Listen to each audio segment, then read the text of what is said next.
Monday na Monday, nandito na tayo sa farm, maaga.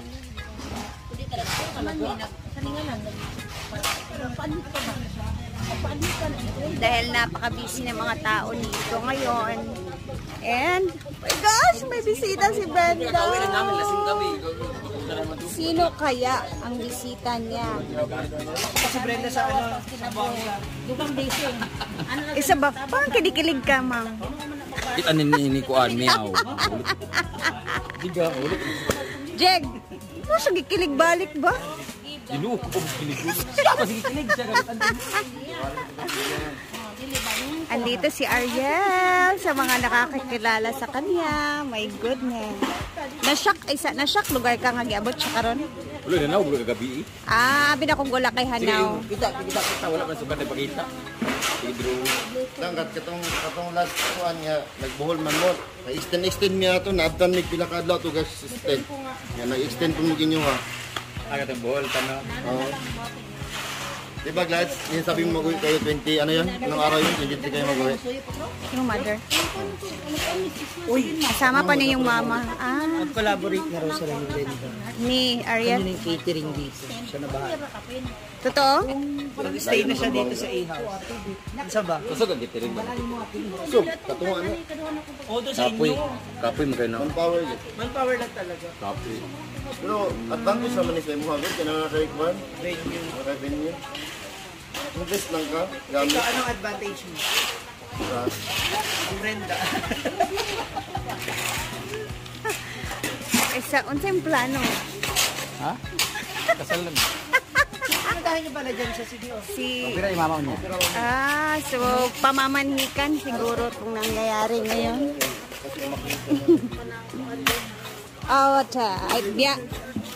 Dito muna tayo kasi ayan, nagtanggal na sila ng mga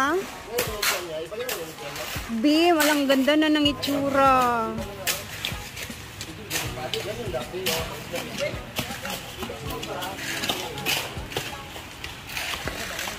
Good morning! Good morning everyone! Gari ang call, wala ta ka nakita diya. Alibi mag-amin sa ako.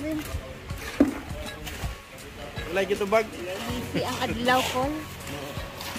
Hala ka, wow! After 2 days. Bongga na yung itsura, oh.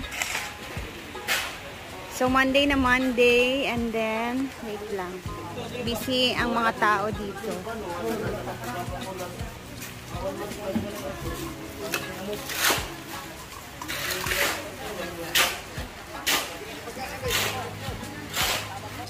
So, mamotivate na naman tayo araw-araw kasi balikan na ng pasukan, school again, and then, ayun, napakaaga namin gumising ni Diday kanina. And then, hinatid ko siya. So, mag-a-adjust na naman ako ng oras ko neto. Pero, hopefully, ma-manage natin yung ating oras. And si Brenda naman doon is kinikilig. Ano ba? Andun. Doon ka galing? Hindi. Oo, kasi kinuha ko yung rep. Kukunin ko yung bangko na iniram ko. So, sino yung nandun? Si Karen si Paul. Andun si Kuya Ate Vivian. Mamaya pa yata siya. Ay, wala pang start ng Naayos ano. ko na. Di ba, nagtitinda na, wala pa? Meron naman na, pero... Ay, punta ako mamaya doon. Tingnan ko. Kasi, aalis ako ngayon mga 12. Saka, Siyempre, kailangan ko pang si Dida, i-monitor. Nasa school hindi eh. mo na ako ng halaman. And I love you so. People ask me how I live till now. Cold yun, oh. Ito namang mga nilagay nila sa tabi-tabi. Ito siya is para siyang upuan.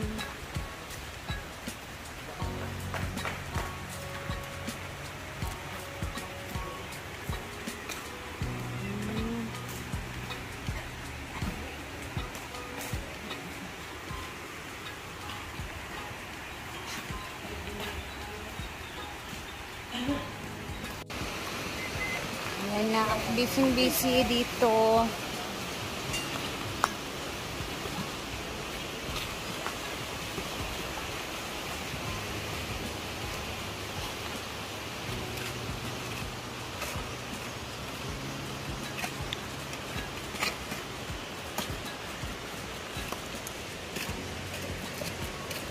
Guys, yung ating tinanim, unti-unti nang may mga dahon, tumutubo na siya.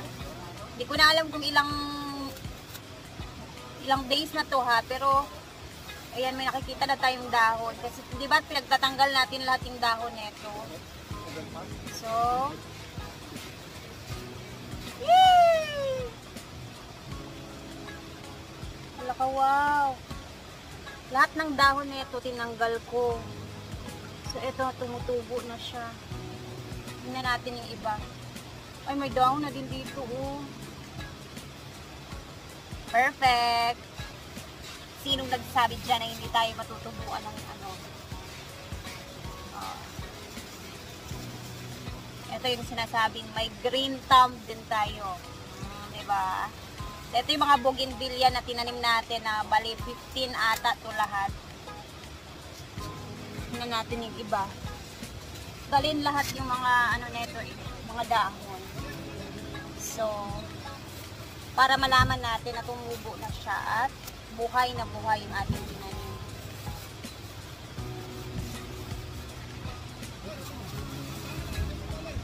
Ah! Walang saya ko, guys. Oh, kita nyo? Ang cute na mga dahon. Oh, bagong tubo na yan. Okay, thank you, Lord. Perfect.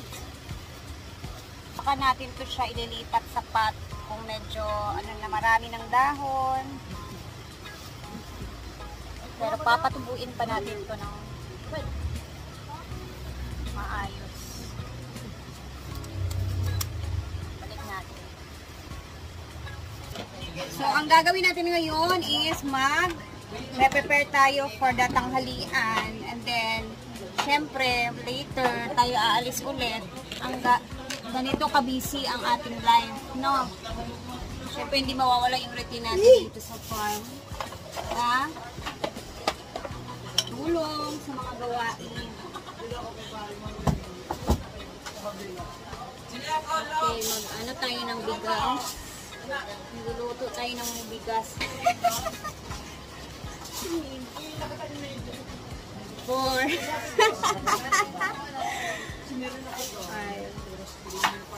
6 So, damihan natin yung kanin kasi alam nyo last time Friday Saturday pala kulang talaga yung kanin namin. So, kailangan i-advance na natin damihan ng kanin. And then, ang lulutuin ngayon sa patanghalian is munggo and pansit.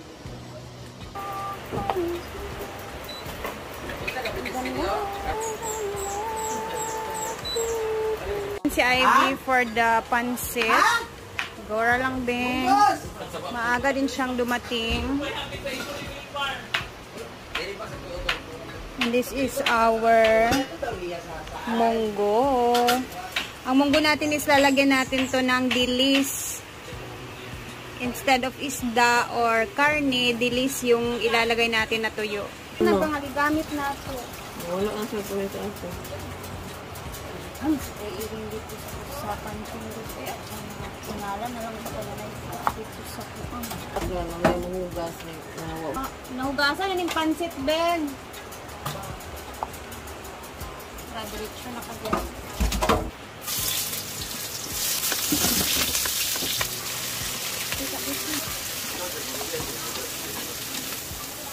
Pansit. Tagay so, hindi maka-blasket be. Pilara. Kali may pansit niya. Purot ni diretso. Ay, ta. Unang kapiso pa. Ay, yung pila paglahos. Ay, guwapa, kasi ba yun? Ano bitaw malatag lang. Muna nga, magbagluto kang pansit, sarungas, kaya reklamo na siya, uglata ng pansit. Magani. Uban gi ko taong luto. Siya Bagret? nakuan. Ha? Marata ang pansit, magreklamo na si madam. So, dapat yung pansit, dry-dry din siya. Kamay lang ito pa nga.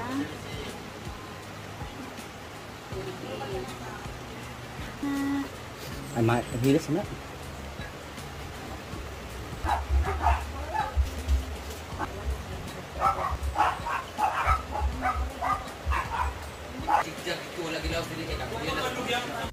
Andito na akong batang maliit. 11 na. Nakauwi na sila ni Ma. Siyempre, tapos na tayo dito. Ating ginawa at mga kailangan lutuin. Tayo ay uwi na muna kasi siyempre, unahin muna natin to. Apa, isa, angkol. Grade 2. Tigulang. Oh, sila ni Aliling ang kaedad. Balik ako niya. Balik tayo mamaya naman. Kasi unahin muna natin tong batang mali. Are you ready, girls? Yeah! Kumusta ang school na? Okay ra. Okay ra ang school? No, tsura mong nose. Itom. Itom? Ilong? Wala man. Sabi na ko may itom ang ilong. Uwi muna kami. Balik lang ang mama mamaya. Ano sa'yo ko ni teacher na?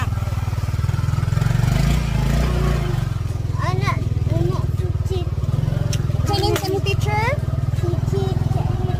Teacher Susan. Oh. So later we'll do. Hatid natin ulit.